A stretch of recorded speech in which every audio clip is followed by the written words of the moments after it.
Hi guys, today we'll talk about how to fix or how to solve the problem of not available on the application of Pinterest. You will go to settings. In this page, you will go to apps, default apps, app settings. In this list, you will search about the application of Pinterest and you will click here. Then in this page of app info, you will click on first stop and you will click OK. Then you will enter to the window of storage. Here you will click on clear cache.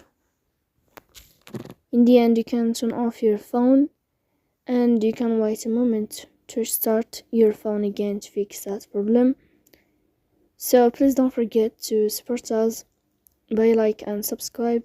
See you next time in another video, and thank you for your watching and your attention.